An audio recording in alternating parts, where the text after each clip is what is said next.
Robots are everywhere. TV, movies, books, and now more than ever, real life.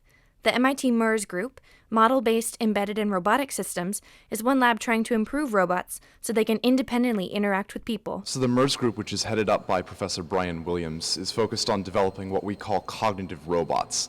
These are robots that think and act more human-like and are much more intelligent than your standard robot. What we are trying to do is use models of the robot, the environment, and the tasks that are trying to be executed in order to make robots more goal and activity focused. Yeah, so one of the greatest challenges we've had is basically just putting the whole system together. Since there's so many different moving parts, we have robots, we have sensors, we have multiple layers of software. So for the whole system to work together, all of those pieces need to work together.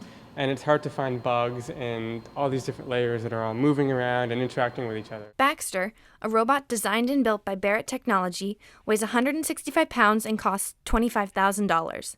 The MERS group then takes the physical robot and creates the programs that bring it to life. It's a cross-cutting group. We've got mechanical engineers, we've got computer scientists, we've got aeroastro engineers, and we're all working on different pieces of this large framework. So it's a combination of sensing and planning and task execution, that sort of thing. The WAM arms weigh 80 to 100 pounds, and at a cost of $250,000 each, they don't come cheap. But they offer much more dexterity, flexibility, and movement. But the WAM arm is actually designed mechanically to be even though it's big and heavy and it can be very strong, it's sort of designed to be more friendly towards people, so you can work with people. There are almost no gears inside this entire robot, no gears, so it's all these cables moving on these these barrels right here.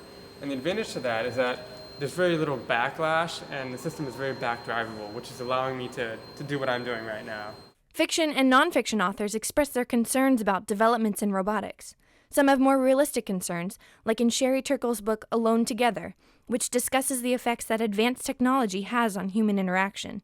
Other ideas are more radical, including science fiction author Isaac Asimov's 3 Laws of Robotics, created to protect humans from fully cognitive robots. So I think a lot of people might be concerned about safety for themselves and their pets and their children if they had a robot like this around the house. There's all those videos of like Roombas scaring cats and that kind of thing, and it's something new and different. But I think with the increases in sensing and the increases in motion planning and that kind of thing, that they are becoming safer and safer to work with around humans.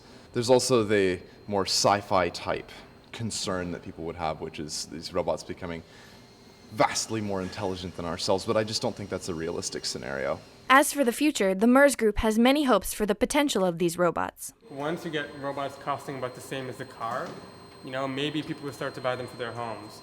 One of the biggest limiting things is the software, however, for that. Like, robots are just not currently intelligent enough to robustly interact with people and humans.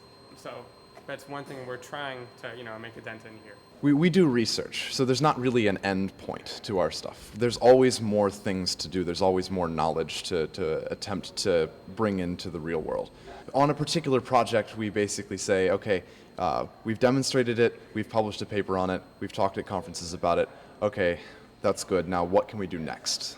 I'm Lindsey Kennett with Arlington Public News.